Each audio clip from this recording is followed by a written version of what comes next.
ये क्या बोलते हैं, कस्प का, ये तो प्रॉब्लम हो रहा है, कस्प का भी हम सबलॉट निकालते हैं।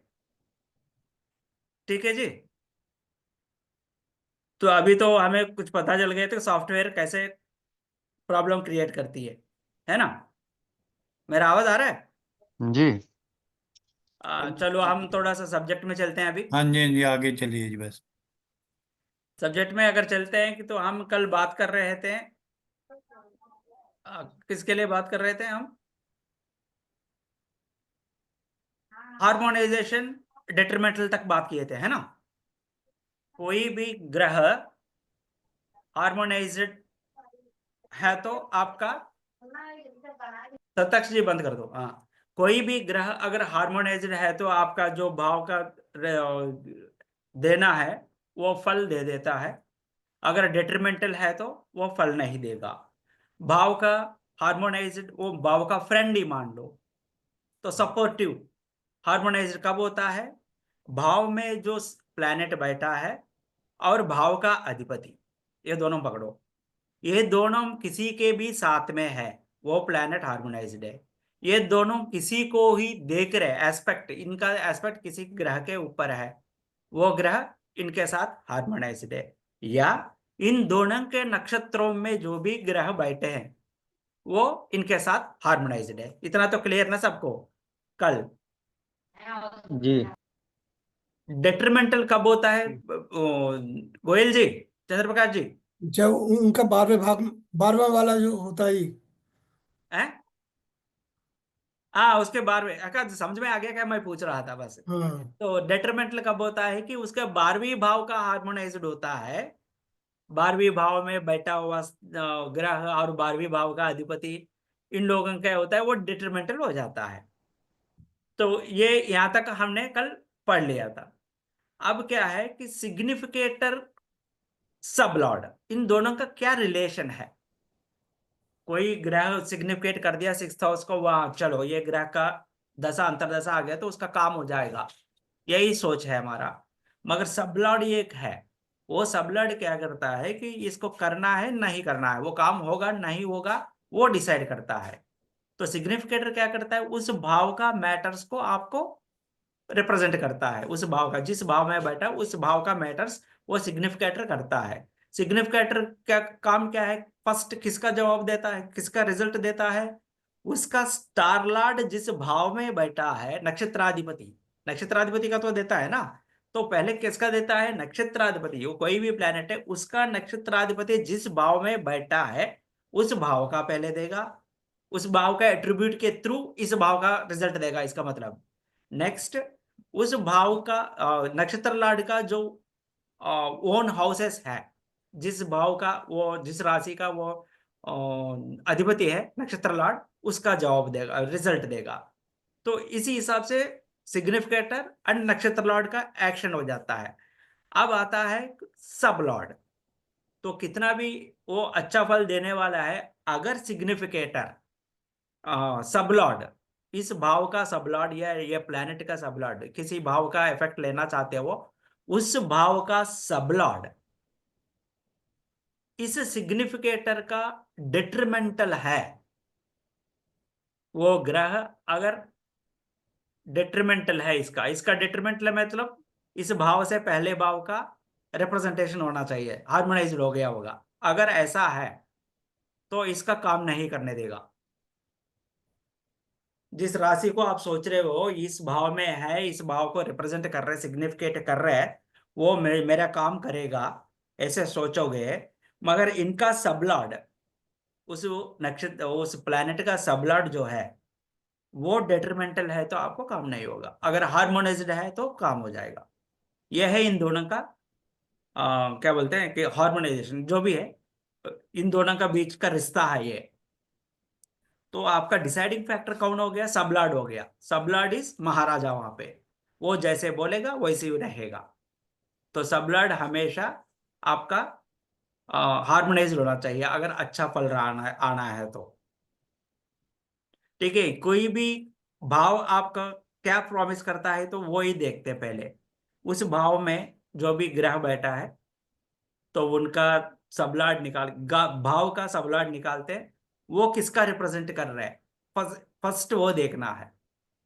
सातवीं भाव का भी अगर कस्पल लॉर्ड जो है, कस्पल सब लॉर्ड सातवीं भाव का मैरिज आप सोच रहे हो, सोचेंगे हम, मगर उस भाव का क्या बोलते हैं, उस भाव का सब लॉर्ड सातवीं भाव नहीं दिखाता है, सिक्स्थ भाव दिखा दिया, सिक्स्थ भाव का रिप्रेजेंट करता है, तो वो नहीं कर पाएगा, बहुत ही प्रॉब्लम हो जाता है। ठीक है। तो अब मैं एक ना, आजकल तो एक आ गया था यार, मैं एक केपिनॉक्स से ही एक दिखाता हूँ कैसे मैंने प्रेडिक्ट किया।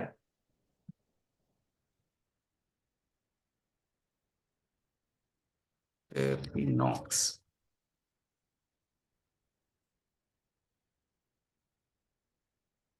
का नाम क्या है, चंद्र इमेज प्रतीक।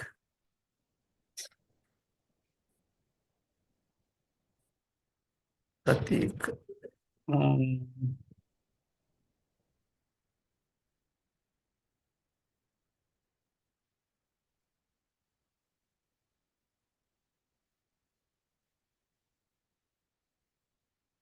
ये दिख रहा है। जी दिख रहा है। हाँ जी, तो हाँ जी, दिख रहा है जी। इसमें मैंने केपिनॉक्स से ही कर दिया कि इसमें किसी का आया था, उसका मैरिज में, मैरिज कब होगा क्या है देखो, ऐसा बोल रहे थे। मैरिज का हम देखते हैं 2711। जब मैंने ये खोला था, तो ये इसके से इससे कुछ हमें मतलब नहीं होता है। तो सेवंथ भाव में देखो, वेनस बैठा है, केतु बैठा है, जुपिटर बैठा है, सन बैठा है। तो इतना लोग, जुपिटर भी मैरिज दे सकता है, वीनस भी मैरिज दे सकता है।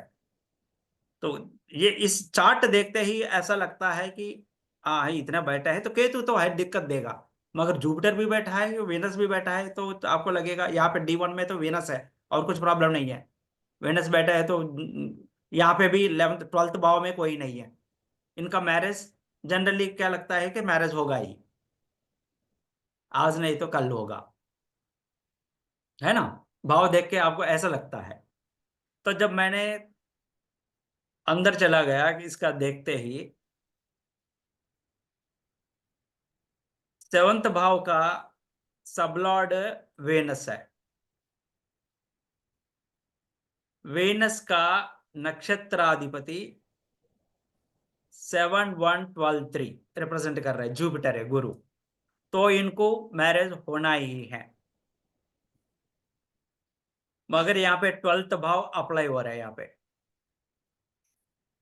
जिसके वजह से 3 12 के वजह से इनको 2 7 11 होना चाहिए। 2 7 11, 2 7 11 जब होता है तो उनका मैरिज होगा। यहाँ पे कौन सा 1 को रिप्रेजेंट कर रही है, स्टार लॉर्ड।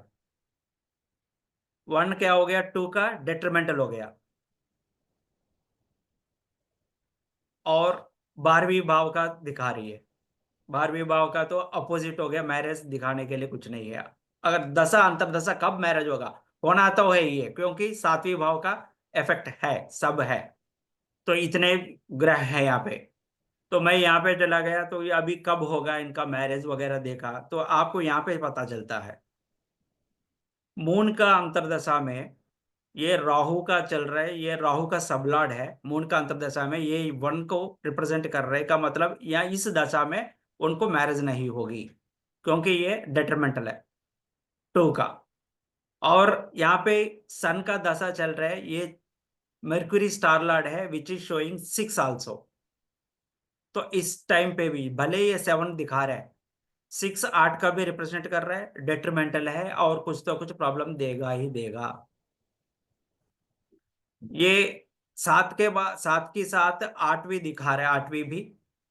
तो ये पार्टनर का दिक्कत भी दे सकता है, बहुत ही प्रॉब्लमेटिक है। तो ये 25 हो गया, तो 26 में चलते हैं। 26 में चलते हैं तो साथ ही है, मगर 2 11 तो दिख ही नहीं रहा कहीं पे। 7 5 10 है। तो आप इसी हिसाब से आप देखोगे लास्ट में, तो इसको देख के है ना, क्लियरली वही जिस भाव का हमें रिप्रेजेंट करना है वो भाव आ रहा है नहीं आ रहा है। यहाँ पे सैटर्न स्पेशल फर्स्ट थिंग क्या है कि महादशा चल रही है कि 12वीं भाव का अधिपति है वो, 12वीं भाव का रिप्रेजेंट कर रहा है, सिग्निफिकेटर है। तो और इनका लॉर्ड जब होता है कि मैरिज देने का सक्षम है वहां पे, मगर 2-11 यहाँ पे तो किसी भी सब लॉर्ड का वो नहीं आ रहा है। इसका सब लॉर्ड देख लिया तो सीधा आपको लेके जा रहे हैं 12वीं में। तो यहाँ पे क्या है, भले ये सैटर्न दशा इनको मैरिज का प्रपोजल्स लाए है, मगर यहाँ पे हो ही नहीं रहा शनि के वजह से, जो 12 का दिखा रहा है, तो वो हमेशा प्रॉब्लम्स दिखा रहा है। तो मैं ऐसे लेके चला गया, इसको जाता है 31 ईयर्स में आता है। इसको जब 31 ईयर्स आ जाता, नहीं 40 ईयर 2030 में, इस दशा में कभी भी मैं देखता हूँ, देखो ये 1 का, इसका सबलॉर्ड है 1, 1 है तो डेट्रीमेंट लो गया यहाँ पे 12-2, ये इसका ही तो, ये तो महादशा है। महादशा तो ऐसे चलता रहता है इसका, तो इस महादशा में उसको मैरिज होना गारंटी है, मगर कब हो रहा है तो वो है आगे जाके, है ना। तो यहाँ पे हो रहा है हमारा मैरिज, इनका आ रहा है, सब ऐसे देख ले मैंने, आ रहे यहाँ पे आ रहा है इनका मैरिज, कहाँ पे आ रहा है 31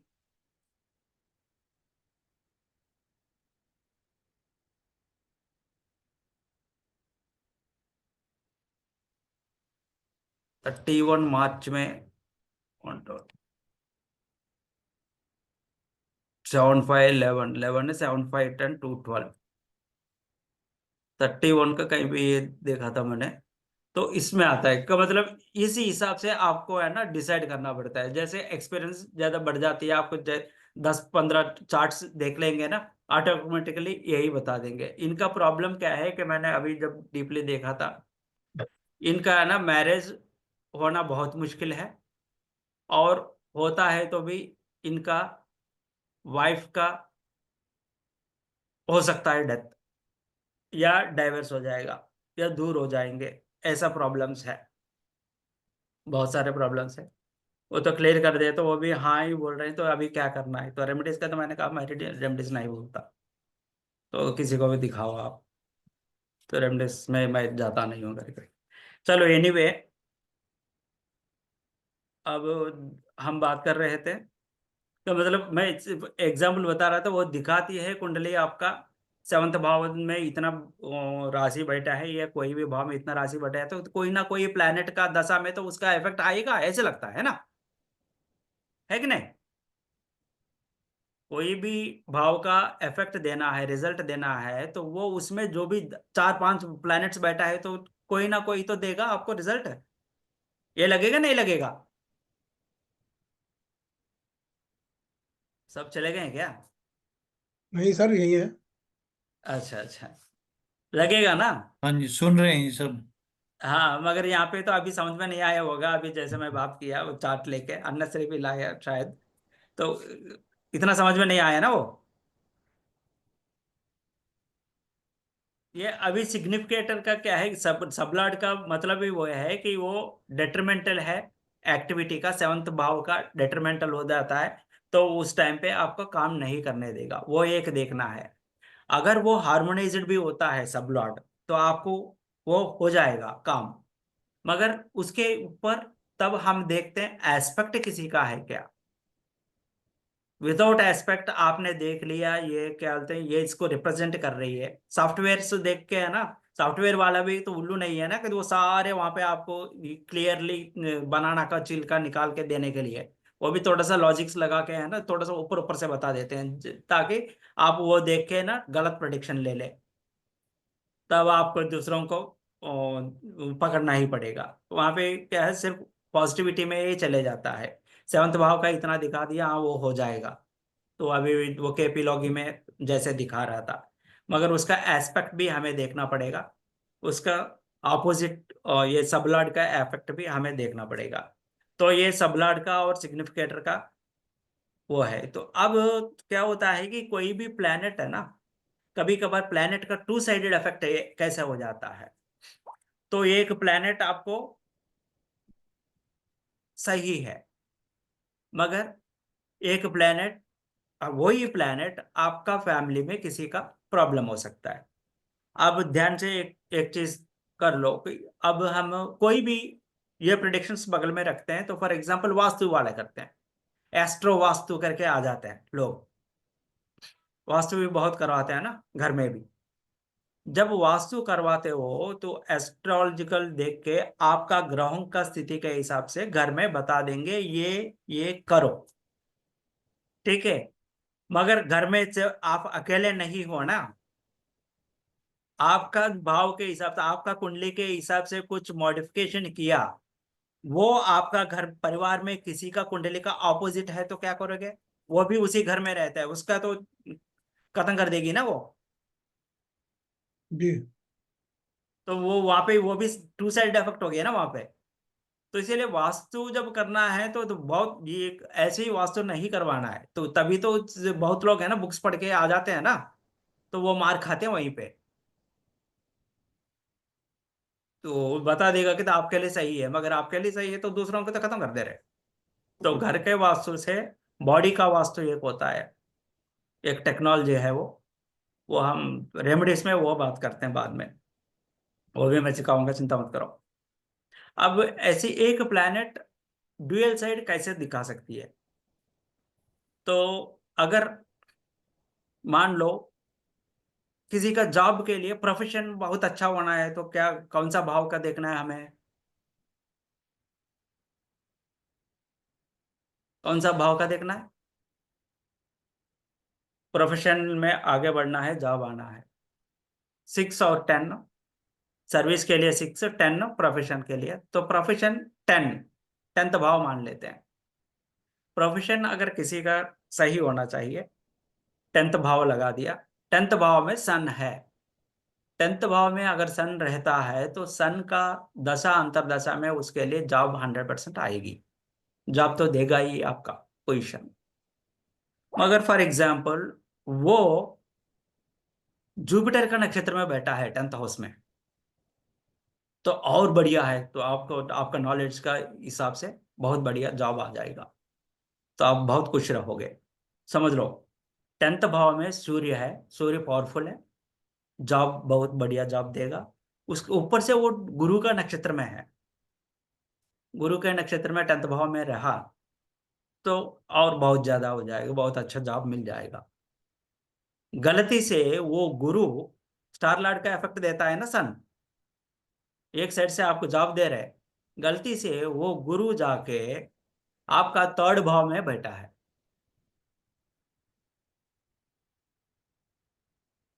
गुरु आपका 3rd भाव में बैठा है। चाहिए तो आपको एक कुंडली बना दो, खाली कुंडली बनाओ, उसमें 10th हाउस में है ना, कुंडली बनाओ, खाली कुंडली।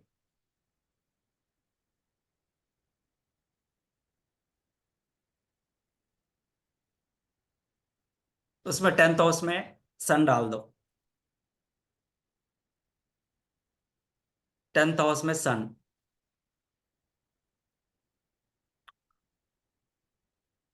3rd हाउस में गुरु डालो, 3rd हाउस में गुरु डाल दिया। जी अब सन क्या देगा आपको? जॉब देगा। सन किसका इफेक्ट देगा? आपका गुरु का इफेक्ट देगा। तो सन दशा अंतरदशा में आपको जॉब मिलेगी, क्योंकि वो सिग्निफिकेटर है, स्ट्रॉन्ग सिग्निफिकेटर है 10th हाउस का।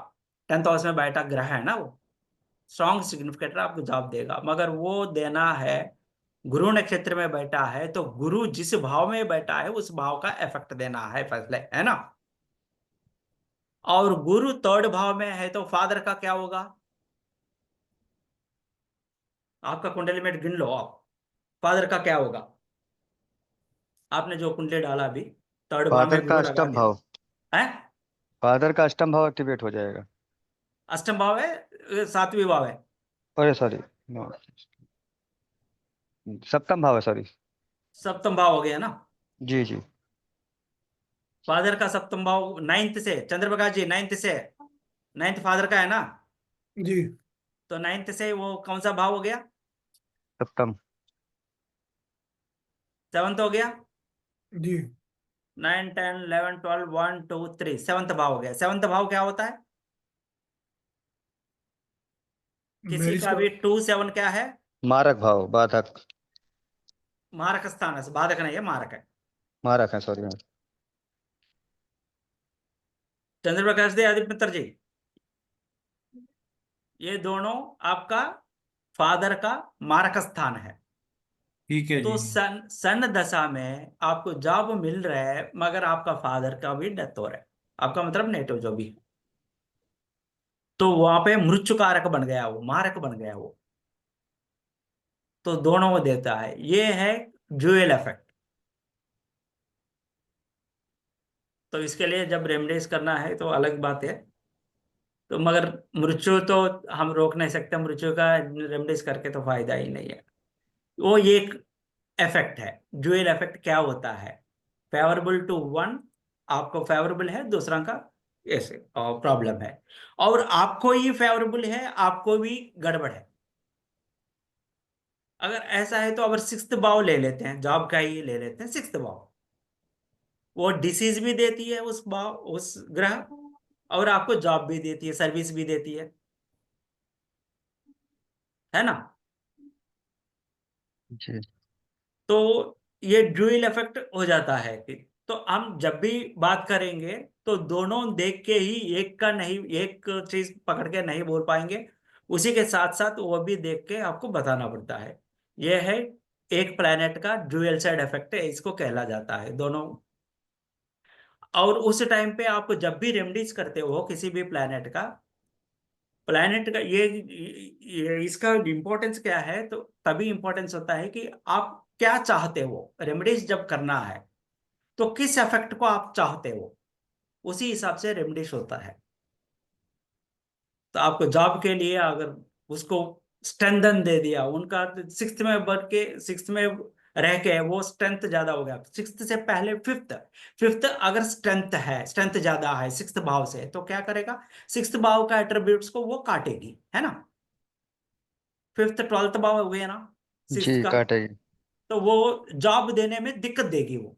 तो आपको क्या करना है, अगर जॉब आना है तो सिक्स्थ भाव को थोड़ा सा स्ट्रेंथ देना है।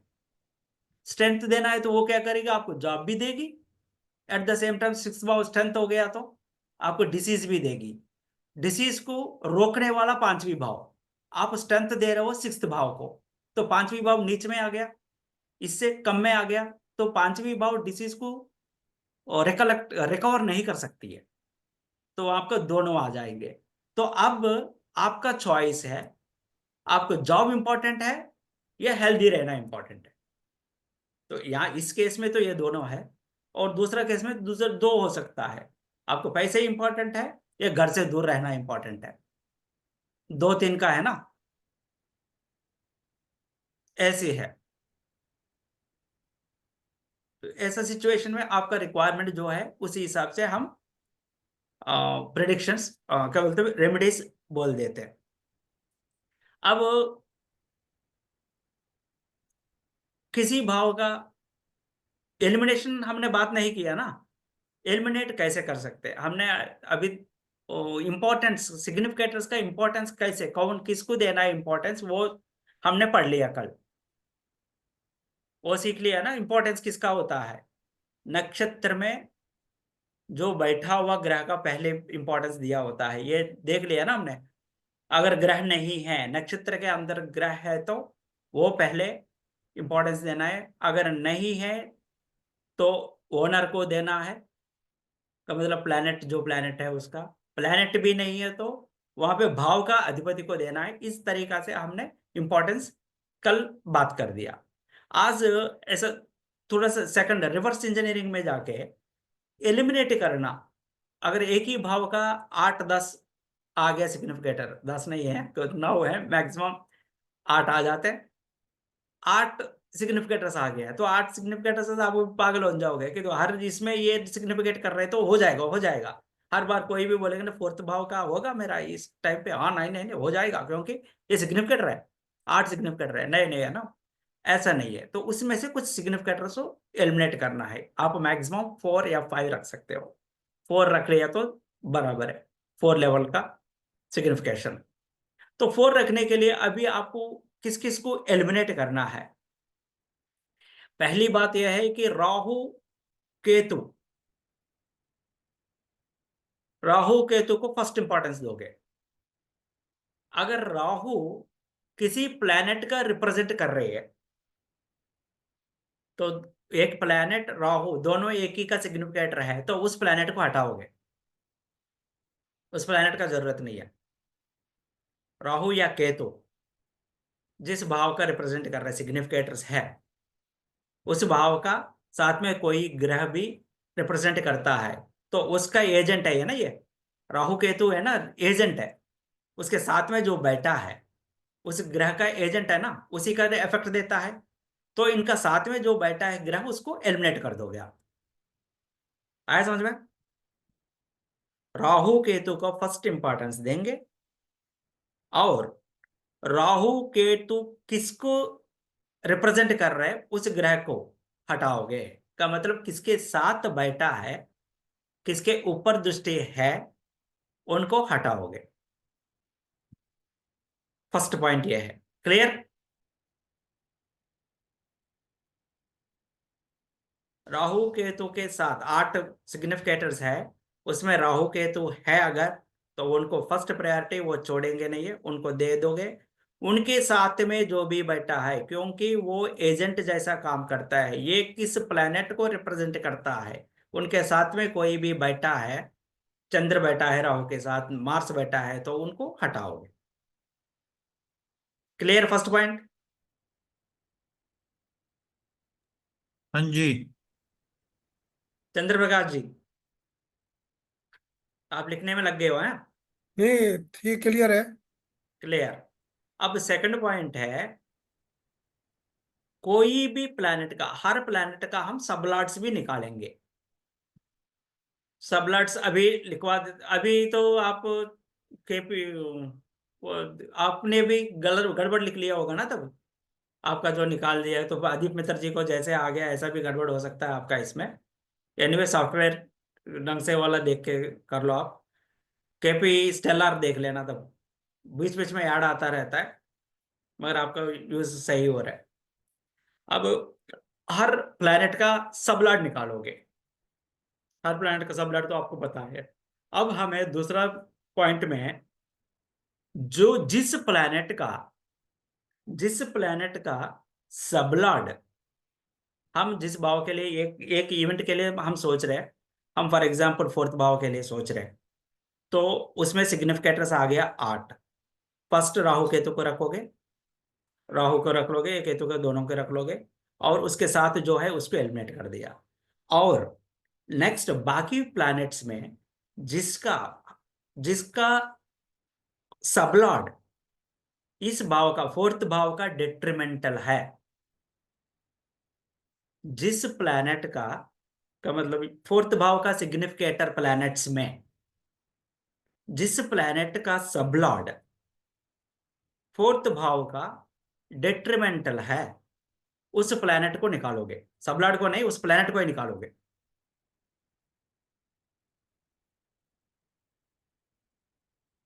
आया समझ में? क्लियर?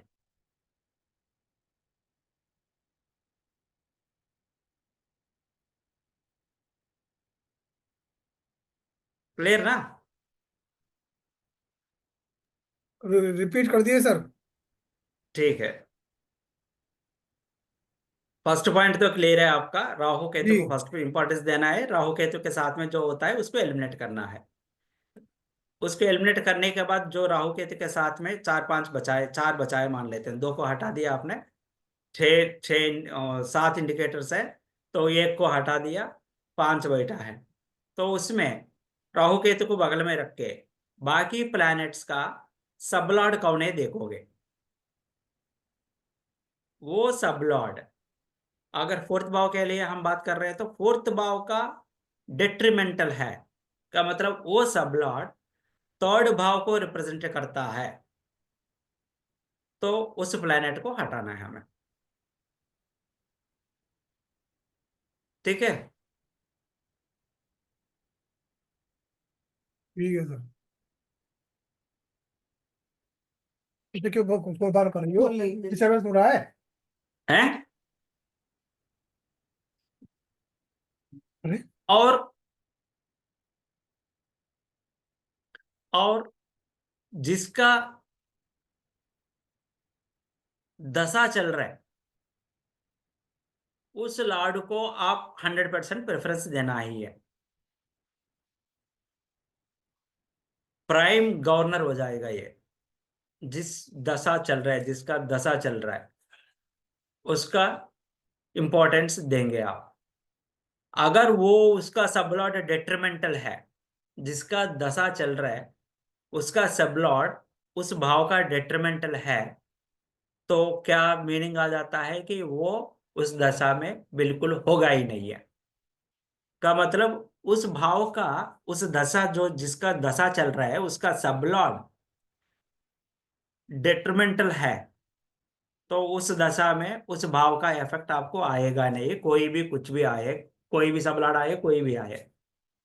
का मतलब आपका कस्प जो है, कस्प मतलब हाउस, हाउस क्या चैलेंज कर रही है, आपका क्या प्रॉमिस कर रही है, वो पहले देखना है। हाउस का सिग्निफिकेटर, हाउस का सबलॉर्ड डेट्रिमेंटल है उस हाउस का, तो उसका इफेक्ट्स, उस भाव का इफेक्ट्स उस दशा में आएंगे नहीं आपको, कोई भी आए। तो इसलिए हमें देखना है कि हर भाव आपको क्या प्रॉमिस कर रही है। सेकंड भाव पैसा देने के लिए प्रॉमिस कर रही है, मतलब सेकंड भाव का सबलॉर्ड पैसा देने का सक्षम रखता है, पैसा देने का हार्मोनाइज्ड है, या दुष्ट स्थानास में जाके बैठा हुआ है, या व्यय स्थान में जाके बैठा है 12वें स्थान में, उसको रिप्रेजेंट कर रहे हैं, या फर्स्ट को रिप्रेजेंट कर रहे हैं। फर्स्ट तो उनका 12वीं हो गया ना, तो इसी हिसाब से आपको चेक करना है। सेवंथ मैरिज देता है, क्या सेवंथ का कस्पल, सेवंथ कस्प का सबलॉर्ड सेवंथ को ही रिप्रेजेंट कर रहा है, या त्रिकोण का रिप्रेजेंट कर रहा है, उस भाव से त्रिकोण का, उस भाव से सेवंथ भाव से कोई भी भाव पकड़ के वहां से त्रिकोण में देखना है।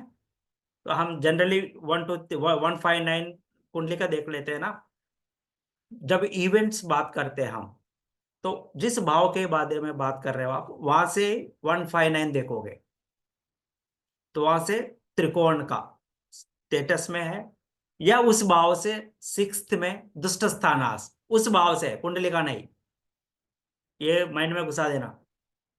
जिस भाव के बारे में बात कर रहे हो तो कुंडली सब भूल जाओ, उस भाव को पकड़ना है। उस भाव से क्या वो जो उस भाव का सबलॉर्ड क्या वहां से सिक्स्थ, एट्थ एंड 12th का रिप्रेजेंटेट कर रहे हैं, जो दुष्ट स्थानास है। इसी हिसाब से आपका सबलॉर्ड देख के ही आपका वो प्रॉमिस कर रही है उस भाव या नहीं, वो आपको पता चलेगा। क्लियर? क्लियर है कि नहीं? हाँ जी, हाँ जी, क्लियर है सर। अब फॉर एग्जाम्पल मैरिज का अगर देखना है ना, ये कुछ लिख लेना आप, मैं बता देता हूँ। प्रॉमिस तो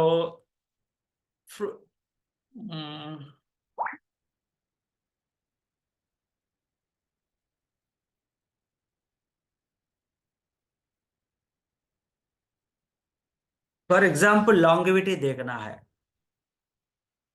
किसी का, लॉन्गेविटी में क्या देखना है हमें? एट्थ हाउस का कस्पर सब लॉर्ड। एथ हाउस का कस्पल सबलॉर्ड, हमें है ना ये ग्रुपिंग आ जाता है लॉन्गेविटी का, आप लिख लेना ग्रुपिंग है, तो किसी का भी लॉन्गेविटी देखना है तो ये आपको देखना है। किसका लॉन्गेविटी देखना है? असेंडेंट का, लग्न का लॉन्गेविटी देखना है। जी। मदर का फर्स्ट। लॉन्गेविटी देखना है तो 4th हाउस का कस्पल देखोगे मदर के लिए। आपके लिए लॉन्गेविटी देखना है तो खुद का लग्न का देखना है हमें। तो लग्न का सबलॉर्ड, लग्न का सबलॉर्ड लॉन्गेविटी का लिख लेना वहां पे, हमें क्या क्या देखना है लॉन्गेविटी का। लॉन्गेविटी सब हेडिंग पे लगाओ, और वहां पे लिखोगे अगर लग्न का वॉनर, लग्न का सबलॉर्ड 6, 8, 12 का वॉनर होता है, आपका इसमें लग्न का सबलॉर्ड किस भाव का अधिपति है वो देखना है। लग्न का सबलॉर्ड अगर 6, 8, 12 इन हाउसेस का अगर लॉर्ड होता है, इसका मतलब है उनका शॉर्ट लाइफ है।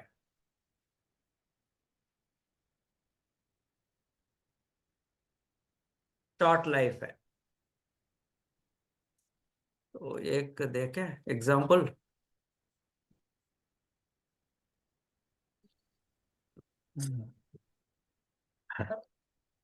हम्म,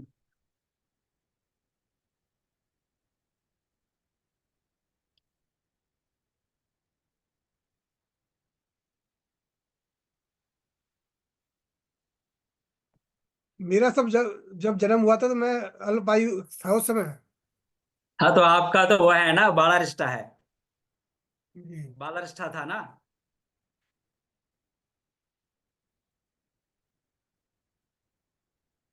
इसका, इस कुंडली वालों का देख लो, ये फर्स्ट वाला है, तो हमें देखना है हाउस का सबलॉर्ड। फर्स्ट हाउस का सबलॉर्ड कौन है? इनका सन है। सन इनका क्या है?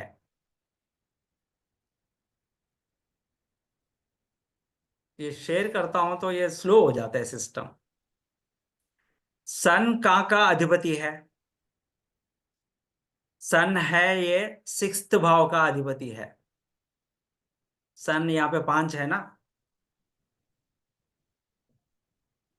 है ना? जी जी तो इनका लाइफ है, शॉर्ट लाइफ है। तो जैसे खोलते ही ऐसा आ गया है।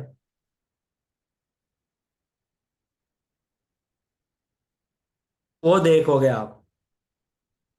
तो सिक्स, अल्पायु दीर्घायु में कैसे कन्वर्ट हो जाती है? अल्पायु दीर्घायु में कैसे कन्वर्ट हो जाती है? आपका उसके ऊपर एस्पेक्ट्स, सपोर्ट, हार्मोनाइजेशन, ये अगर रहता है, गुरु का सपोर्ट है, एस्पेक्ट्स है, अच्छा, हाँ है। और दूसरी बात है, ये तो एक कुंडली देख के वो बता देंगे। दूसरा भी है जो ढंग से कोई देखता नहीं है,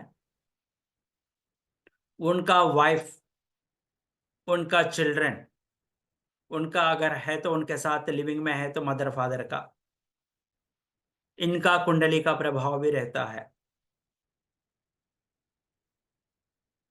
अगर आपका कुंडली में वो बता दिया कि ये इसको एक्सीडेंट होगा, ये मरेगा, नेटू का एक्सीडेंट, भयंकर एक्सीडेंट होगा, मगर वाइफ का कुंडली में नहीं है कि ये विधवा पोजीशन नहीं है, वो बच जाएगा वहां पे। जी पिताजी का पुत्र शोक नहीं है उस टाइम पे, वो बच जाएगा। तो ये कुंडली, यही है ना, जातक बताना इतना आसान नहीं है। सिर्फ एक 4-5 ये इंस्ट्रक्शंस देख के बताना, बता देते हैं लोग। जाने वाला होने वाला था अलग, अपोजिट वाला हम कहना। तो इसीलिए पुराना टाइम पे जल्दी मैरिज करवा देते थे और कंबाइंड फैमिली रहता था। तो किसी ना किसी का ग्रह इनके ऊपर का, मतलब कोई भी लग्न है, कोई भी लग्न वाला है का मतलब कोई भी नेटिव है, उसके ऊपर जो भी डिपेंडेंट्स है उनका सपोर्ट आ जाएगा। अगर उनके ऊपर कोई भी डिपेंडेंट नहीं है, ये किसी के वास्ता रिश्ता नहीं है, किसी के साथ नहीं है, तो उसको है ना कोई सपोर्ट आएंगे नहीं है, तो उनका कुंडली सिर्फ उन्हीं का लगेगा। Combined, common family, combined family में, बड़ा फैमिली में रहा, बहुत लोग इनके ऊपर डिपेंडेंट है, तो ये प्रकृति है ना, तो वो ऐसे ही तुरंत निकालेगी नहीं है कभी भी। बेसहारा कभी भी किसी को नहीं छोड़ती है। ये प्रकृति का नेचर है। लगता है हमें, हमें जब दिखता नहीं तो लगता है। बेसहारा हो गया। बेसहारा कभी भी किसी को भी नेचर नहीं छोड़ते, ये भगवान का रचना। दूर का पहाड़ कैसे दिखता है? स्मूथ दिखता है, बोलते हैं ना। इसको हिंदी में कैसे बताते हैं मुझे पता नहीं है, हमारे लैंग्वेज में अलग से बताते हैं, उसका एक प्रोवर्ब है। तो दूर के दूर का ढोल सुहावने होते हैं। है। दूर के ढोल सुहावने होते हैं। कुछ भी है।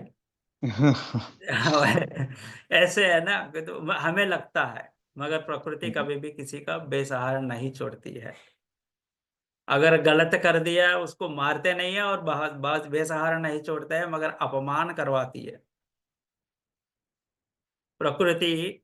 जिस जो पुलिस है, भगवान का पुलिस है ना वो प्रकृति, वो आपको हर चीज के लिए देखती रहती है। जो भी कर दिया, कोई भी गलत कर दिया तो उसको तो शिक्षा करना है। तो वो क्या करती है? सबसे ज्यादा शिक्षा क्या होता है? अपमान होता है। इसलिए भगवत गीता में बोलते हैं ना, मृत्यु से बढ़कर अपमान है, अपमान सहने से मृत्यु सही होता है। ये जनरली हिंदी में मुझे बोलना ढंग से नहीं आया उस टाइप का लैंग्वेज में, मगर ये जस्ट समझ लो आप। अपमान से ज्यादा बढ़कर कोई मृत्यु नहीं होता है। मरण हो गया तो अभी सब लोग बोलेंगे वो अननेसेसरली मर गया, वो है ऐसा है। अगर अपमान हो गया तो साला मरने दो, ऐसे बोलेंगे। तो चलो, ये हम लॉन्गेविटी के बारे में जब बात करते हैं तो ये है ना, अगर लग्न का लॉन्गेविटी देखना है, खुद का लॉन्गेविटी देखना है, नेटिव का लॉन्गेविटी देखना है, उनका 6, 8, 12 का अधिपति है तो जनरली शॉर्ट लाइफ होता है। सिर्फ ये जनरल पॉइंट्स हैं। तो बाद में उसका अफ्लिक्शन वगैरह देखोगे, अफ्लिक्शन कुछ नहीं है, सपोर्ट है सारे, तो आपका बढ़ जाएगा। और अगर 159 को रिप्रेजेंट करता है, 159 और 10 रिप्रेजेंट करता है, या वहां का अधिपति है ये। 159 10 त्रिकोण हो गया ना, और केंद्र का भी 10th भाव बचा है, लिख लेना 159 10। लग्न का सबलॉर्ड 159 10 को रिप्रेजेंट करता है, तो उसका लॉन्ग लाइफ है। लॉन्ग लाइफ, लॉन्ग लाइफ यानी 70 साल का आसपास से ऊपर, 65 से ऊपर मान लो। सर 6, 8, 12 में अगर कोई एक नंबर ही आए, 8, 12 ना आए तो भी आप शॉर्ट जंपिंग लाइफ। जपांग ज्यादा करते हो हैं। मैंने ये कंडीशन बता दी है तो वो कंडीशन भी बताऊंगा, चिंता मत करो। थर्ड कंडीशन है, अगर दोनों को रिप्रेजेंट करता है, 6, 8, 12 को भी रिप्रेजेंट करता है। अब फॉर एग्जांपल सन है, सन का एक ही हाउस है, तो वो 6th हाउस का अधिपति हो गया और जाके 5th हाउस में बैठ गया फॉर एग्जांपल। तो 6th को भी रिप्रेजेंट कर रहे हैं वो, 5th को भी रिप्रेजेंट कर रहा है। अगर दो स्थानास है, किसी का मार्स का है, वो दो स्थानास का, वो एक 6th का अधिपति हो गया तो दूसरा कौन सा होगा?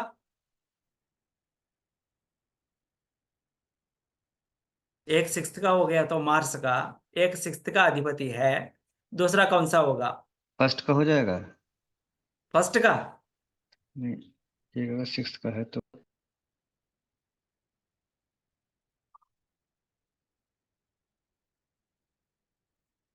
मार्स किस किस का अधिपति है? कौन सा भाव का अधिपति है? भाव नंबर बताओ। मार्स कौन सा भाव का अधिपति है? भाव नंबर चाहिए। भाव मतलब आपका भाव नहीं है। फर्स्ट 8 का सर ना, फर्स्ट और 8, फर्स्ट फर्स्ट और और 8 8 का, हाँ फर्स्ट और 8 का। अगर 6th भाव का अधिपति मार्स है तो वहां से सर 8th हाउस चले जाएंगे आगे। हाँ तो कौन सा 6, 11 हो 7, गया जी। 8, 9, 10, 11। है? 12वीं हो गए। हाँ 12 हो गया सर। और वेनस तो 6, 12 का भी वही हो गया। और वीनस 6th का अधिपति है तो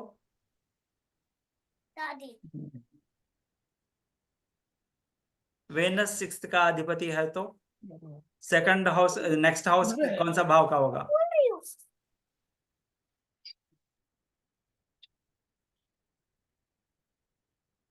7 8 9 10 11th भाव का होगा 11th यार। 11th का हो जाएगा सर, वहां से 2 7 जोड़ लेंगे, अब मतलब ये दूसरे से।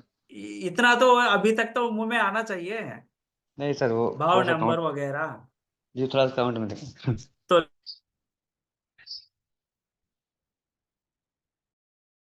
का है ना वेनस, अगर टू सेवंथ में, सेवंथ का अधिपति, सिक्स्थ का अधिपति हो गया वो, जी वहां जी, से तो वहां से सेवंथ है। 7, वहां से हाँ 7 जाएगा। वहां से कितना होगा? 2 है तो 7th है, और 6 जी है तो 11th है। जी ठीक है, 11th का अधिपति हो गया। 11th का अधिपति है तो आपका तो बहुत अच्छा है। 11th का अधिपति जो भी होता है कि तो वो अच्छा ही देगा फल।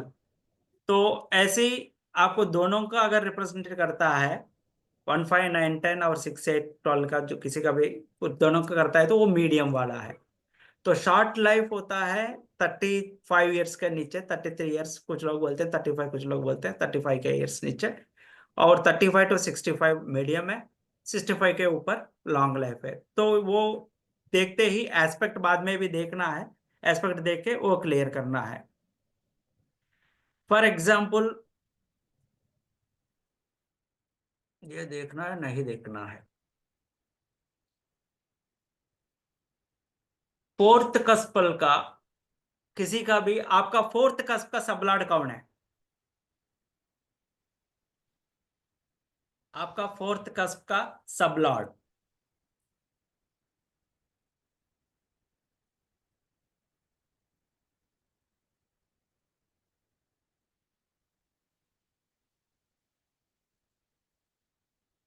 देखा नहीं होंगे ना आप? मैं ये चंद्र प्रकाश जी 1957 व्यू करता हूँ इनका। मेरा वीनस है सर। आपका फोर्थ कस्प का सबलॉर्ड वीनस। वेनस है।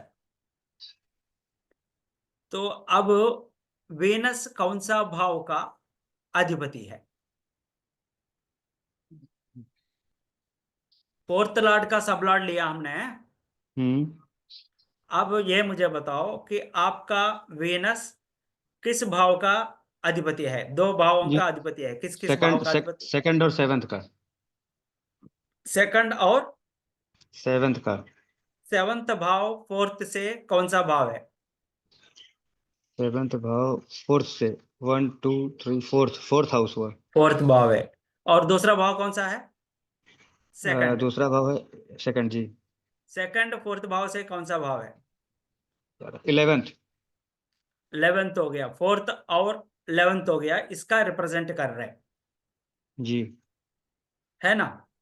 तो जी आपका वहां का जो भी सेकंड का भी, 11th का भी कर रहे हैं और फोर्थ का भी कर रहे हैं, तो आपका वहां पे देती है फोर्थ का कस्पल सब लॉर्ड आपको क्या देती है? प्रॉपर्टी देती है बहुत। जी मदर साइड का प्रॉपर्टी, या प्रॉपर्टी आपका पास बहुत है, वो देती है। जी जी जी है। तो सीधा वो बता सकते हो आप। अच्छा सर। हाँ जी। मदर मदर का सुख भी उसी से पता लग चल जाता है सर ना। हाँ हाँ हाँ, वो पता चल जाती है।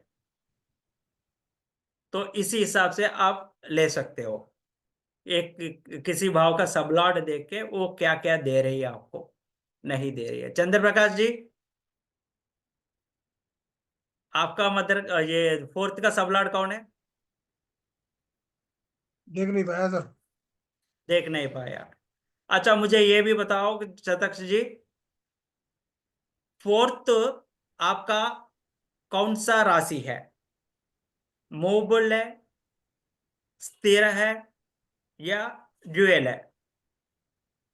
और तो मूवी फोर्थ होगी सर। फोर्थ राशि हमारी केपी चार्ट में सर, केपी चार्ट में हमारा 3rd नंबर, क्या कहते हैं, 3rd नंबर 2 बार आया है। और 5th हाउस में मेरी 4th राशि है, मतलब मेष लग्न है।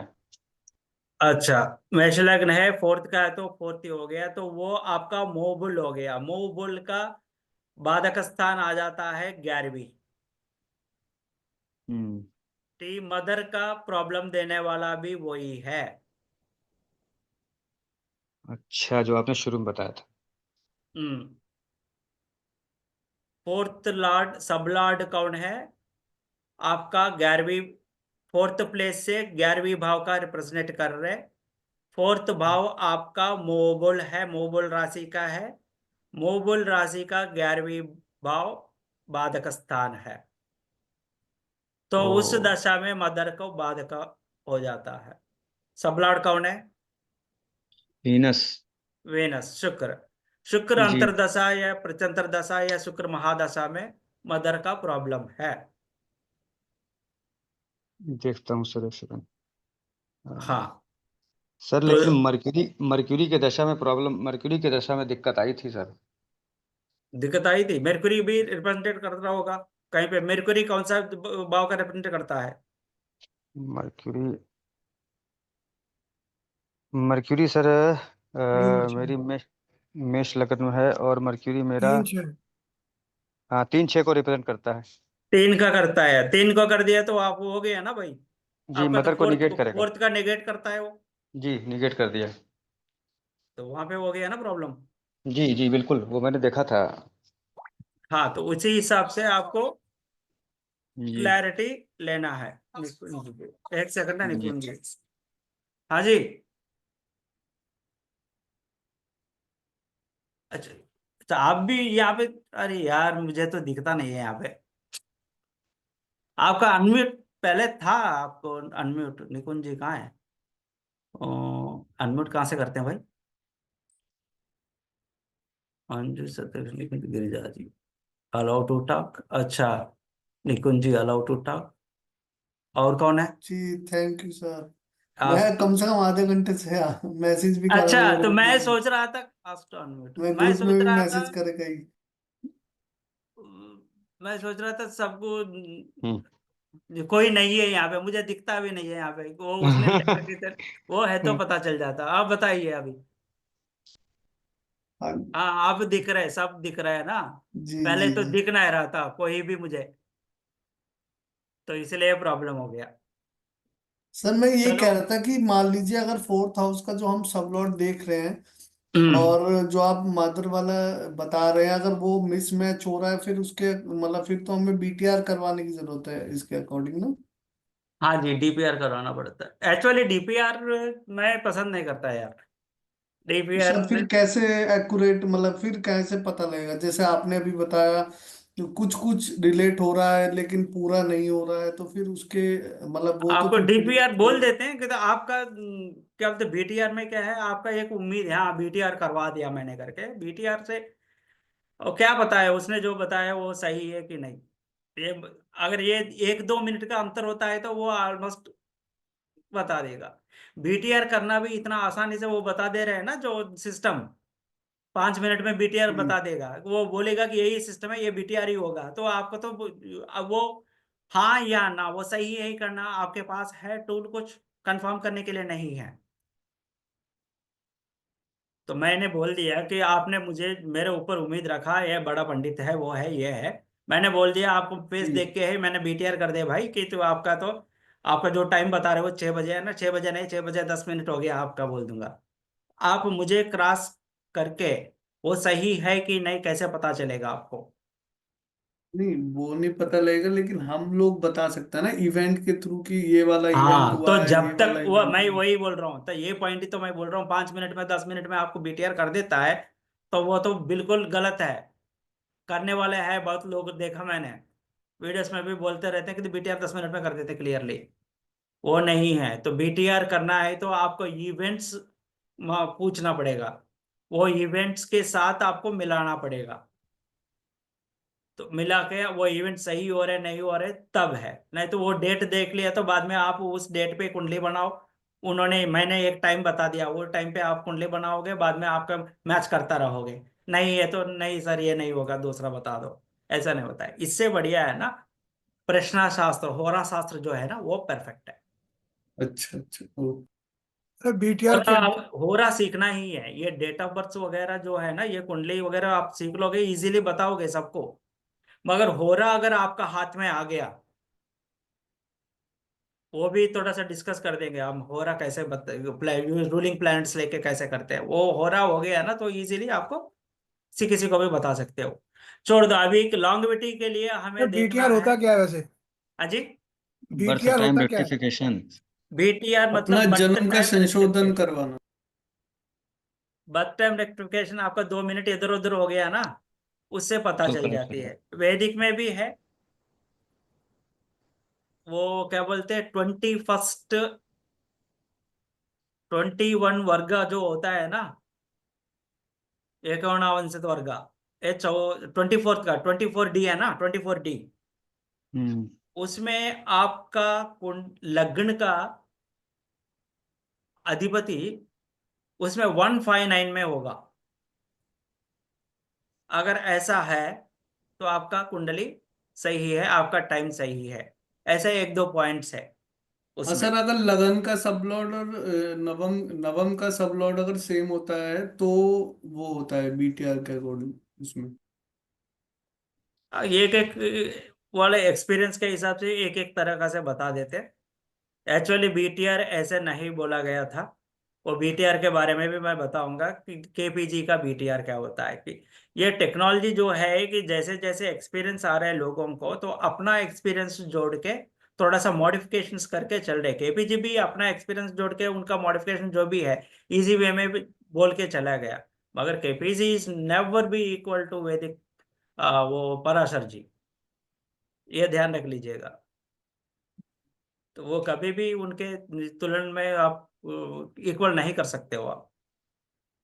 केपीजी का ड्रॉबैक्स भी केपीजी का है, तो वो ड्रॉबैक्स भी पता चलेगा। केपी चार्ट देखते ही आपको पता लगेगा कि वो भी एक वीडियो देख रहा था मैंने जब सर्चिंग में, तो उन्होंने जब सिस्टम बता दिया ना, ट्रांसिट में ये फेल हो गया, केपीजी फेल हो गया ट्रांसिट एक्सप्लेन करने में। मगर वो पंडित ने, वो गुरुजी ने क्या किया, उनका एक्सपीरियंस जोड़ के बहुत बढ़िया एक्सप्लेनेशन दे दिया, बहुत बढ़िया। वो भी आगे जाके हम डिस्कस करेंगे, वो जो मैंने सुना था। तो अभी कुछ लिख लेना आप। ऑलमोस्ट ऑल बहुत टाइम हो गया, आज तो 1.5 आवर हो गया। तो कुछ लॉन्गेविटी के लिए आपको क्या देखना है, लॉन्गेविटी के लग लिए वही है कि असेंडेंट का सबलॉर्ड कौन सा भाव एक में से है, उसी हिसाब से आप बता सकते हो। जी। अब और फोर्थ का बता लेते हो अब। हाँ, फोर्थ का सबलॉर्ड का देख के वो कौन सा रिप्रेजेंट करेगा, उसी हिसाब से आपको मदर का इफेक्ट, अभी बाद का स्थान है ना, तो मदर का इफेक्ट भी दे देती है वहां पे। लॉन्गेविटी ऑफ मदर सब लॉर्ड ऑफ फोर्थ कस्प का ही देख के हुए आप। वो फोर्थ कस्प का सब लॉर्ड किस किस भाव का अधिपति है, और उसका स्टार लॉर्ड कौन है। वेनस का आपका स्टार लॉर्ड कौन है, आपका फोर्थ कस्प का सब लॉर्ड कौन है, कि निकुंज जी आपका ही करते हैं दोबारा। तो मेरा फोर्थ का सब लॉर्ड मार्स दिखा रहा है। तो मार्स दिखा रहे हैं, मार्स किस किस भाव का अधिपति है। 1 और 8। 8 का और 1 का। एक मतलब आपका फोर्थ भाव से कौन सा ये हो गया, एक मतलब फोर्थ से 4 5 फिर 6 7 8 9 10 11 12 1, 10th भाव हो गया। हाँ,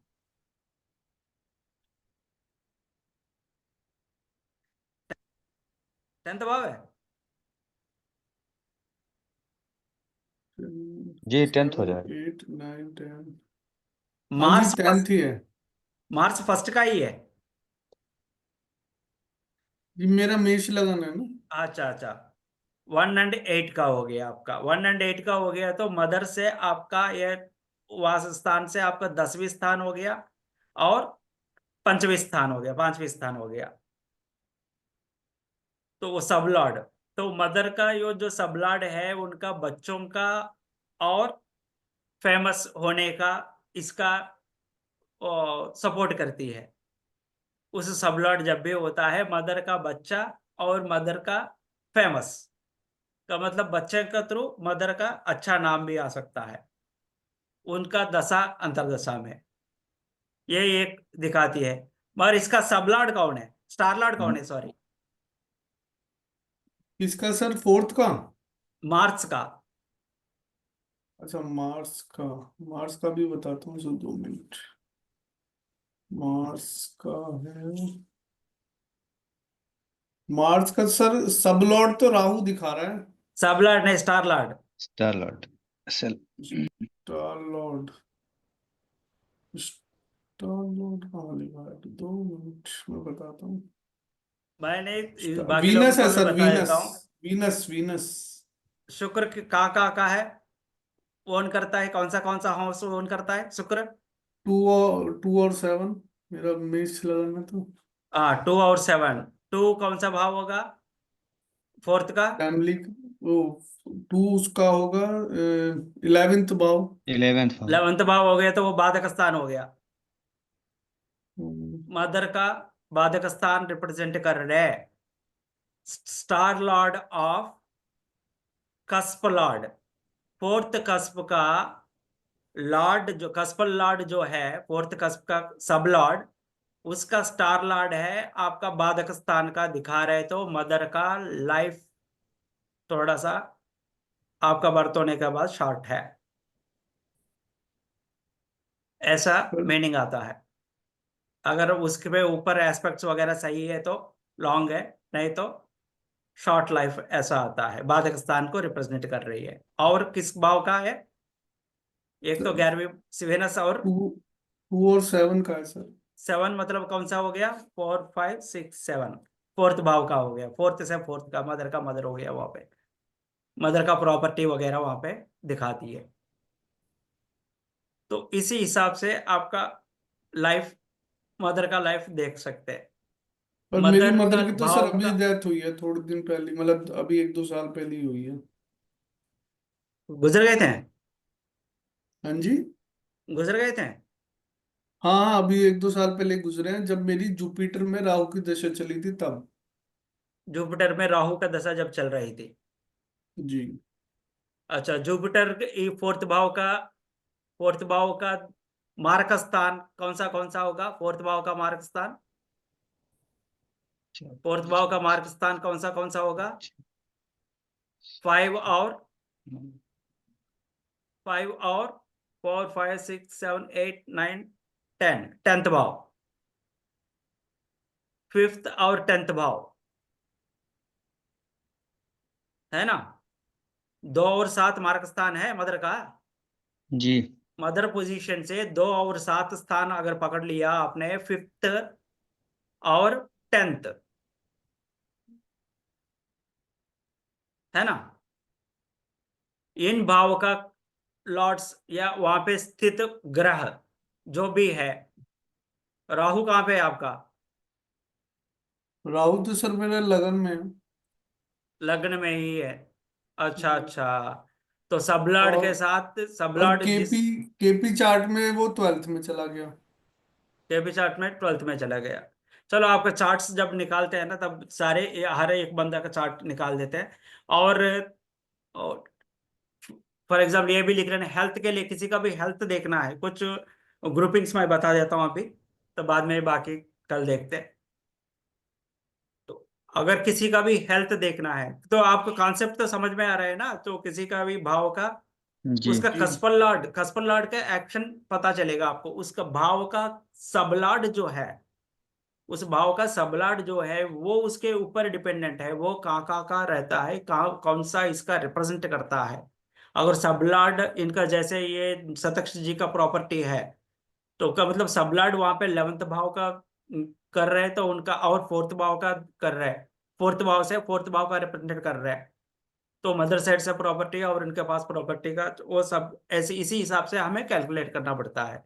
और हेल्थ के लिए देखना है तो 1 और 11 को देखना है।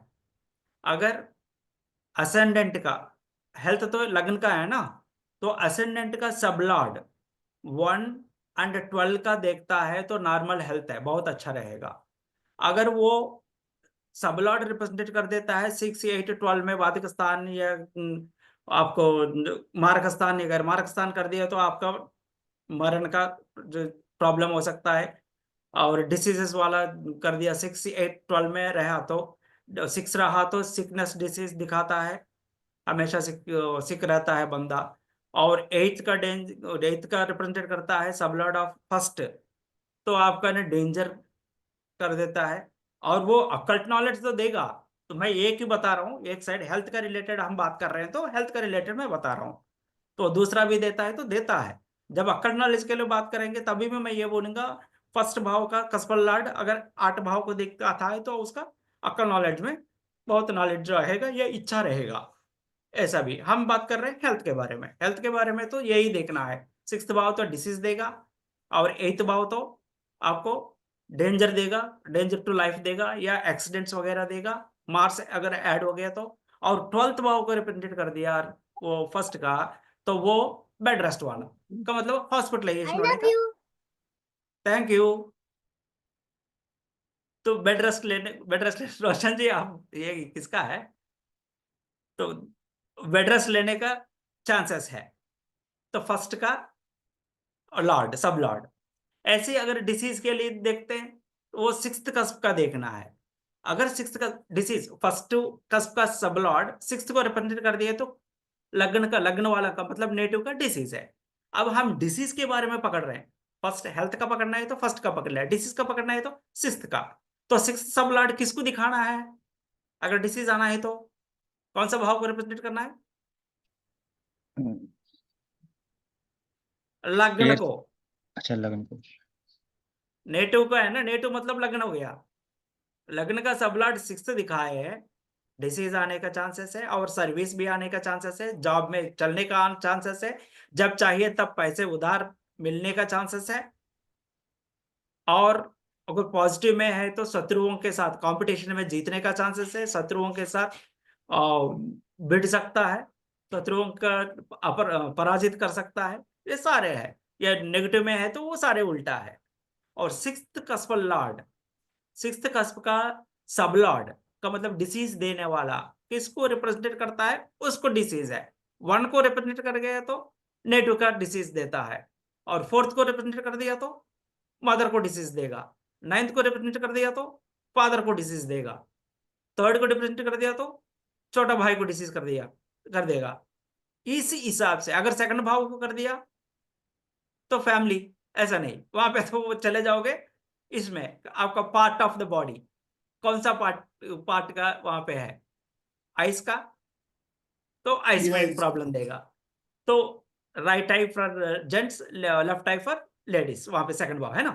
तो आप किस भाव का एट्रीब्यूट, उसका सबलॉर्ड क्या रिप्रेजेंट कर रही है, सबलॉर्ड किस भाव को रिप्रेजेंट कर रहा है, उसी हिसाब से आपको करना है। तो डिसीज के लिए 6th और 1 का 6th का सबलॉर्ड का। एक्सीडेंट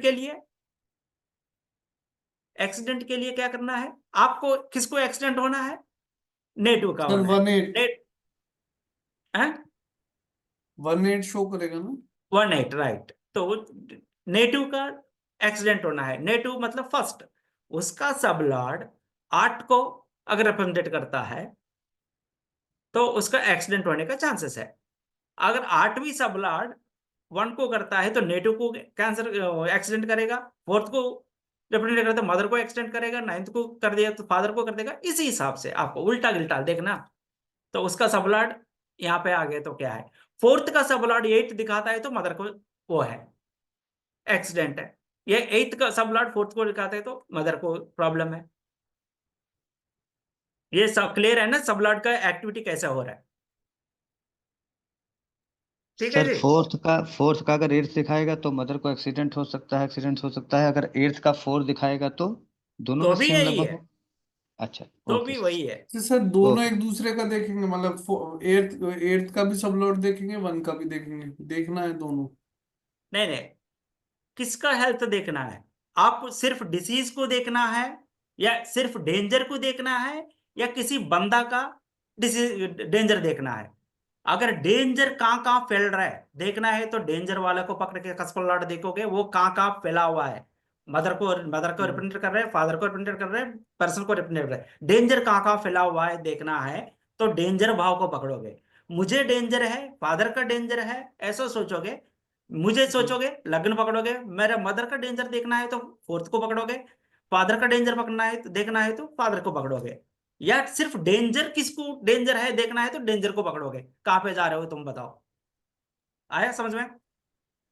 जी वही मैं कह रहा था, जैसे मान लीजिए आपने बताया एक्सीडेंट का फॉर एग्जांपल, तो आपने बोला जैसे कि 1 और 8 देख रहे हैं, ठीक है, लेकिन 1 और 8 बोल रहे हैं, नेटिव का एक्सीडेंट के लिए, नेटिव का हाँ डेंजर। नेटिव का हाँ राइट राइट। अब आपने जैसे बताया कि अगर हम और भी देखना चाहते हैं मदर का, फादर का, या जिसका, तो हमें 8th का सब लॉट देखना है, नहीं तो हम फर्स्ट से अगर देख ना लेंगे ना तो ना ना, फिर वहाँ। नहीं नहीं नहीं, आप कॉन्सेप्ट पकड़े नहीं हो। पर्टिकुलर पर्सन का अगर देखना चाहते हो डेंजर, उस पर्सन का भाव पकड़ोगे, उसका कसपल्लाट क्या कर रही है। और आप देखना चाहते हो इस बॉम्ब कहां फटेगी, इस डेंजर कहां कहां हो सकता है देखना चाहते हो, उस डेंजर भाव को पकड़ोगे। वो कहां जा रही है, उसका कसपल्लाट कहां जा रहा है। और ये मदर का देखना है तो मदर का कसपल्लाट वो डेंजर भाव का रिलेटेड है कि नहीं वो देखोगे। तो मतलब जहाँ जहाँ बॉम्ब फटने वाला है वहां पे ये कसपल्लाट जा रहे है कि नहीं, मेरा बंदा जा रहा है नहीं है जा रहा है, बंदा को देखोगे। 8th कसपल्लाट को अगर चेक करोगे, वो कहाँ कहाँ रिप्रेजेंट कर रहे हैं, वहां पे डिसीज, वहां पे बॉम्ब लगा देगा। अगर मैं चेक करता हूं कि मुझे बॉम्ब लगेगा नहीं लगेगा, तो मैं कहाँ पे हूं, मैं मेरा चेक करूंगा। मेरे कसपल्लाट कहाँ पे है, बॉम्ब प्लेस में है का मतलब 8th प्लेस में है, दूसरा प्लेस में है। मेरे मदर का बॉम्ब लगेगा नहीं लगेगा, तो मैं चेक करूंगा मेरे मदर का कसपल्लाट 8th में है, बॉम्ब प्लेस में है, ये बॉम्ब वाला नक्षत्र में है क्या। तो मदर को मूव करोगे, वहां पे कहाँ है वो देखोगे, मदर का पोजीशन अगर मदर को चेक करना है तो। अगर एक्सीडेंट को, बॉम्ब को चेक करना है, एक्सीडेंट को चेक करना है, तो एक्सीडेंट कहाँ कहाँ मूव हो रहा है, मदर वहीं पे है। एक्सीडेंट कहाँ कहाँ मूव हो रहा है, तो फादर का वहां पे मूव हो रहा है, मदर का यहाँ पे मूव हो रहा है, बीच में मेरा वहां पे मूव हो रहा है। एक्सीडेंट लॉर्ड का चेक करोगे। क्लियर? ये थोड़ा थोड़ा हो गया। तो दोनों का ऑलमोस्ट ऑल एक ही है, मगर जैसे पकड़ना सर, लॉजिकल वे। मैंने जो, हाँ अगर जी। अगर मदर का डेंजर देखना चाहते हैं तो 4th हाउस से 8th हाउस पे जाएंगे। और तो उसका कसपल्लाट कहाँ पे देख रहे हैं देख लोगे, अगर वो अच्छा। रिप्रेजेंट कर, मदर को हम्म। देखना है ना। तो हम्म। आपका कॉन्सेप्ट क्या है, मदर। जी। तो मदर का भाव पकड़ोगे, उनका कसपल्लाट कहाँ घूम रहे देखोगे। ओके। अगर फादर का देखना है तो 9th हाउस पकड़ोगे, उसका कसपल्लाट कहाँ घूम रहे देखोगे। वो 6 का ठीक। डिसाइड कर रहा है, 12th का डिसाइड कर रहा है, 8th का डिसाइड कर रहा है, ये 2 का डिसाइड कर रहा है, 4th का डिसाइड कर रहा है, जो भी है। और जैसे हम अपने लिए देखेंगे वैसे उनके लिए भी पता चल जाएगा, हाँ, सीधी सी बस बात। उनके लिए भी पता चलेगा। ठीक। कितना टाइम हो गया। और एजुकेशन को अगर देखना है, बेसिक एजुकेशन, 4th हाउस को देखोगे, तो सबलॉर्ड 4th हाउस का एजुकेशन, मतलब ये यहाँ पे सबलॉर्ड का देखेंगे ना। 4th हाउस का सबलॉर्ड अगर मर्क्यूरी या जुपिटर होता है, तो आपका बेसिक एजुकेशन कंप्लीट हो जाएगा। 4 9 11 दिखाता है, 9 तक दिखा दी तो डिग्री हो जाएगा। 11 भी दिखाता है, 4 9 11 का, तो आपका हायर स्टडीज का चले जाएगा। और यहाँ पे एक पॉइंट याद रखना है। तो हमने बता दिया कि कसपल लॉर्ड उसको रिप्रेजेंटेट करता है, सिग्निफिकेटर। सिग्निफिकेटर्स कैसे निकालते हैं उस वो अप्लाई करना है यहाँ पे। तो आप ये मत सोचना कि कसपल लॉर्ड 8th भाव का अधिपति है, ये 8th भाव में बैठा है तभी दिखाता है, ऐसा नहीं है। 8th भाव का सिग्निफिकेटर बन गया ये कसपल लॉर्ड। सिग्निफिकेटर बनने के लिए क्या रूल्स है, वो 8वें भाव में बैठ सकता है। ये 8वें भाव में जो प्लैनेट बैठा है उसका नक्षत्र में भी बैठ सकता है। यह 8वीं भाव का अधिपति का नक्षत्र में भी बैठ सकता है, यह 8वीं भाव का नक्षत्र 8वीं भाव का अधिपति के साथ बैठ सकता है, या 8वीं भाव का अधिपति का दृष्टि इसका कसफल लॉर्ड के ऊपर हो सकता है। ये हार्मोनाइजेशन का जितना भी पॉइंट्स है वो अप्लाई करना है, तभी आपको पता चलेगा वो कसफल लॉर्ड उसके साथ जुड़ा है नहीं जुड़ा है। सिर्फ ये ही एक ही पॉइंट पकड़ के नहीं जाना है 8वीं भाव में बैठा है या नहीं बैठा है। क्लियर? जी।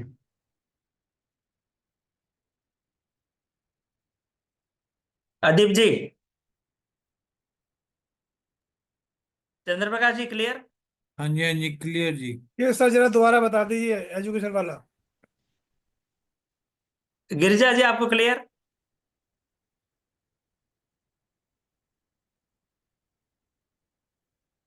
अब एजुकेशन एजुकेशन से पहले मैं ये बोलता हूं, कोई भी कसफल लॉर्ड, सब लॉर्ड ऑफ कस्प, कोई भी, अभी तक हम क्या बोल रहे थे, अगर डिसीज देखना है तो ये फर्स्ट का कसफल लॉर्ड सब लॉर्ड ये 6th भाव का रिप्रेजेंट करता है, 8th भाव का रिप्रेजेंट करता है। तो आप ये मत सोचना ये रिप्रेजेंट करना मतलब ये 8वीं भाव का, ये 6वीं भाव का अधिपति होना या वहां पे बैठना, ये नहीं सोचना है।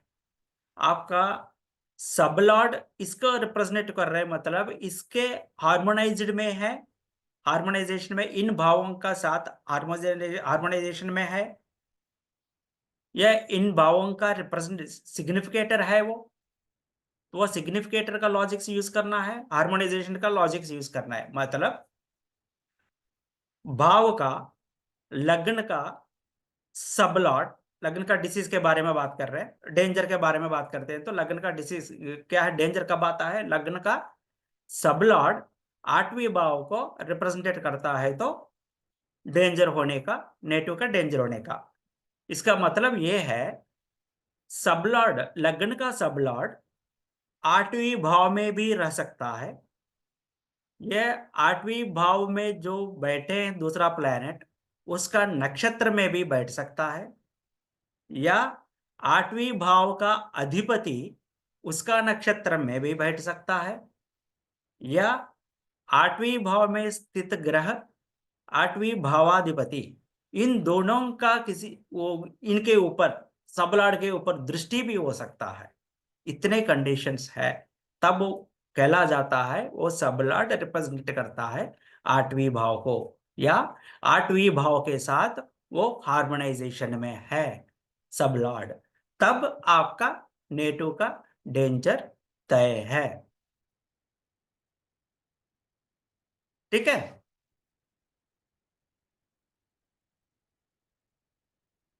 सिग्निफिकेटर टाइम आपका इवेंट बताता है, ये इवेंट होना है, कब होना है, सिग्निफिकेटर का मतलब उनका दशा अंतरदशा में इस टाइम पे ये इवेंट होगा। डेंजर के बारे में बात करते तो आपका फर्स्ट सब लॉर्ड और सिग्निफिकेटर 8वीं भाव का सिग्निफिकेटर अगर हो गया, वो सिग्निफिकेटर बता देगा 8वीं भाव का इफेक्ट, यानी कि डेंजर, नेटिव को डेंजर कब आएगा, उनका दशा अंतरदशा में टाइम बताएगा, मगर वो होगा नहीं होगा सब लॉर्ड कंफर्म करेगा। तो ऐसा है रिलेशन। जी। तो वो अभी एजुकेशन का क्या है आपको देखना है, 4, 9, 11, 4, 9, 11 को देखना है। अगर इनका फोर्थ का सब लॉर्ड एजुकेशन के लिए है ना, बुध या गुरु अगर होता है सब लॉर्ड, या 4, 9, 11 का स्टार लॉर्ड में, कसफल स्टार लॉर्ड में, स्टार में रहता है, उनके साथ रिप्रेजेंटेट होता है, हार्मोनाइजेशन में होता है, ये तो क्लियर है, रिप्रेजेंटेट करता है, सिग्निफिकेट हो जाता है, तो उनका एजुकेशन बहुत बढ़िया रहता है। ठीक है जी? जी। जी गुरु जी। तो और आगे का भी है, तो हम आज यहाँ पे बंद करते हैं। जी सर, आज खत्म कीजिए। हाँ, तो ये तो थोड़ा सा हल्का सा क्रिटिकल है, मगर लॉजिक, इसलिए मैं धीरे धीरे बोल रहा हूँ, आप जी लॉजिक समझ लो, जी सर। लॉजिक समझ में आ गए तो सब कुछ समझ में आ गया। जी। तो नेक्स्ट एक काम करते हैं, नेक्स्ट थर्सडे को जब मिलते हैं हम्म, तो आप ये सब में वर्कआउट कर दो, सिग्निफिकेटर्स निकालनी और हम्म, सबलाड निकालना है। हम्म, सबलाड हर भाव का, तो आप कैसे करोगे, पहले भाव सारे लिखोगे, कसफल ऑलरेडी लिख लिया कल आपने, है ना, हाउस, उसके बगल में नक्षत्र लाड और सिग्निफिकेटर कौन है, वो सारे सिग्निफिकेटर्स आ गए, एक एक भाव का सिग्निफिकेटर्स आ गया। उसके बाद में इस हाउस का सिग्निफिकेटर, उसके बाद हाउस का सबलाड कौन है लिख लेना। ठीक है। जी। सबलाड किस किस का सिग्निफिकेट कर रहा है, सबलाड तो वो अधिपति आ गया ना। सब प्लॉट तो आज बताए हैं ना। रोशनी आ गई, सबलाड तो सबलाड, सबलाड मतलब वही है ना यार, नक्षत्र में आगे का 9 पार्ट्स जो है वहां पे आता है करके, आपको हाँ जो वहाँ ये पर। दिया था ना हाँ। सबलाड, मैं अभी बता देता हूँ, रुको यार, जाने से पहले कहाँ पे रखा मैंने वो।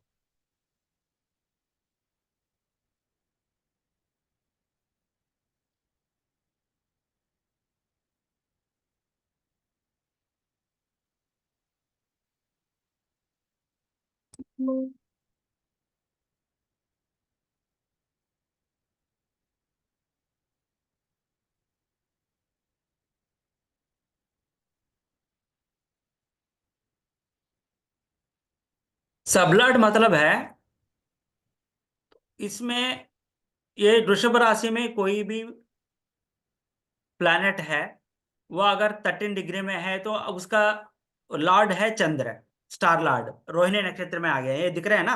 हम्म। ऋषभ में रोहिणी नक्षत्र में आ गया, रोहिणी नक्षत्र कहाँ से है, 10 से 10 से लेके 23-20 तक रोहिणी नक्षत्र है, 10 से लेके 10 के बाद 23-20 तक रोहिणी नक्षत्र है। तो आपका है ना, ये रोहिणी नक्षत्र का अधिपति मैंने पिंक में लिखा है, वो अधिपति हो गया, स्टार लॉर्ड हो गया। अब इनका बीच में 10 से 23-20 के बीच में, फॉर एग्जाम्पल यहाँ पे आ गया 16 डिग्री पे आ गया, मान लेते हैं कोई भी प्लैनेट 16 डिग्री में यहाँ पे बैठा है ऋषभ राशि में। 16 डिग्री में मतलब क्या हो गया, 1540 तक गुरु है सबलॉर्ड, 1540 से 1746 तक शनि है सबलॉर्ड, यहाँ पे क्लियरली लिखा हुआ है, हम्म। ये सबलॉर्ड होता है। ठीक है, ठीक है, आज वीडियो देखेंगे तब समझ में आएगा ये आज वाला। हाँ हाँ, ये सबलॉर्ड तो पहले ही बोल चुका हूं मैं। तो नक्षत्र जिस टाइम नक्षत्र का डिग्रीज कौन सा एरिया में पड़ा है रह के देख के है ना, वो क्या है, प्लैनेट ले लेना, वो उस प्लैनेट का। और याद रखना यहाँ पे है ना 1106 मतलब 1106 तक चंद्र है, नहीं नहीं, हाँ 1106 तक चंद्र है, और 1153 मतलब 1153 तक मंगल है, कहाँ से, 1106 से 1153 तक मंगल है, ये ध्यान रखना आप। सूर्य 23-20 लिखा है यहाँ पे, मतलब 22-40 से शुक्र खत्म हो जाता है वहां पे, 22-40 से 23-20 तक सूर्य है, तो वो याद रखना। ये यहाँ पे पिंक में लिखा है, ये चंद्र है, 10 से लेके 23-20 तक चंद्र का नक्षत्र है, रोहिणी है, 10 के बाद 10 तक यहाँ पे ये है। जी। तो इसी हिसाब से सबलाड निकाल दो आप, वो क्या निकालोगे, पहले हाउस निकालोगे, हाउस निकाल दोगे 1 2 3, ये जैसे ये हाउस पहले वाला हाउस निकालोगे 12 का, इसके पास सिग्निफिकेटर्स हो जाएंगे, इसका जो भी सिग्निफिकेटर्स है, तो नीचे निकालोगे सिग्निफिकेटर्स के बाद यहाँ पे निकालोगे सबलॉर्ड, सबलॉर्ड किसका निकालोगे, कस्प का निकालोगे, ये कस्पल सबलॉर्ड है, इसका निकालना, इसका केपी चार्ट में इसका वैल्यूज रहता है डिग्रीज, या ऑलरेडी वो चार्ट में देता है, अब वो सबलॉर्ड लिख लेना बस, वहां पे देख के सॉफ्टवेयर में आता है, वो सबलॉर्ड का नाम लिख लेना यहाँ पे। सबलॉर्ड के नाम लिखने के बाद वो सबलॉर्ड सिग्निफिकेशन यार यहाँ पे 2 बार सिग्निफिकेशन आता है तो कंफ्यूज हो जाओगे। रिप्रेजेंट्स, सब लॉर्ड, SUB, सब रिप्रेजेंट्स। ये सब लॉर्ड कौन सा भाव का रिप्रेजेंट कर रहा है वो लिख लेना यहाँ पे। तो ये देखते ही आपको बता सकते हो हाँ इसका कस्पल लॉर्ड ये है, ये इस भाव का दिखा रहा है, तो ये भाव का इस कस्प का रिलेशन क्या है। फॉर एग्जाम्पल यहाँ पे सब लॉर्ड ये सन आ गया, फर्स्ट भाव का, फर्स्ट भाव छोड़ दो, सेकंड भाव का देखते हैं। फर्स्ट भाव का ही करते हैं। फर्स्ट भाव का सन आ गया, ये सन किस किस का रिप्रेजेंट कर रहे हैं। फॉर एग्जाम्पल 6th भाव का रिप्रेजेंट कर रहा है और 9th भाव का रिप्रेजेंट कर रहा है, फॉर एग्जाम्पल जो भी है, या 10th भाव का रिप्रेजेंट कर रहा है। तो रिप्रेजेंटेशन अब क्या बोलोगे, सन का दशा अंतर्दशा जब आता है तो ये फर्स्ट भाव है ना, नेटू के लिए डिसीज देगा, और 6, 9, 10, 6, 10 भी आ रहा है का मतलब उसका जॉब देगा, और 9th भी आ रहा है, घर से दूर जाके वहां पे जॉब भी ले सकता है, थोड़ा सा दूर रह के 9th पोजीशन के लिए, या पिलग्रिम उस टाइम पे पिलग्रिमेज का मतलब भगवान को देखने के लिए, दर्शन के लिए जा सकता है सन का इसमें। तो ये बता सकते हो आप यहाँ पे लगन के लिए क्या हो रहा है। तो ये पार्ट लिख लिया आपने, उसमें से मैंने लॉजिक्स बताता रहूंगा, क्लियर हो गया वहां पे। क्लियर। तो आप नेक्स्ट थर्सडे आने से पहले ये मेरा वीडियोस 1-2 बार चेक कर लो, देख लो। देखने के बाद आप इस फॉर्मेट में लिख लेना, हाउस सिग्निफिकेटर, उसका सबलॉर्ड, हाउस का सबलॉर्ड, एंड वो क्या कैसे रिप्रेजेंट करता है सबलॉर्ड। ठीक है जी, ठीक है। ये कर दिया तो आपको बहुत हद तक आइडिया आएगा। आज कुछ आइडिया आया, ये ऐसे बोरिंग गेम हो गया। मैं बोलता रहा, आप सुनते रहे, बस नहीं, ऐसी कुछ हो रहा कुछ है, ये तो कुछ सर आइडिया समझ आ रहा आ है। रहा है, कुछ हाँ कुछ जी, तो आ रहा है सर, समझ कुछ कुछ आ रहा है। कुछ आ रहा है, बहुत कुछ आना है यार, कुछ कुछ ही हो गया। नहीं, अभी मैं रिकॉर्डिंग दोबारा देख लेंगे ना एक बार। हाँ, वो पॉइंट्स तो लिख लिए हैं गुरुजी। अभी 1-2 बार फिर से गो थ्रू करना पड़ेगा ये वीडियो। तो समझ में आ रहा है ना, हाँ, समझ में आ रहा है। तो इजी लग रहा है।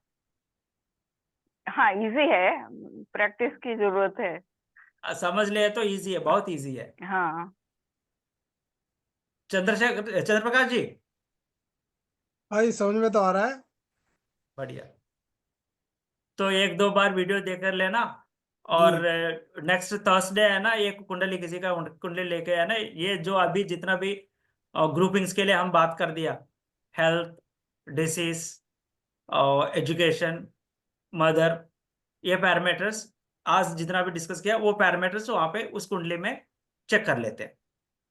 ठीक है गुरुजी। हाँ, ठीक है सर। हाँ जी। ठीक है जी, ठीक है। ओके जी, धन्यवाद, नमस्कार सर। थैंक यू नमस्कार, गुरुजी। थैंक यू जी, नमस्ते सर। नमस्ते जी, नमस्ते, ओके।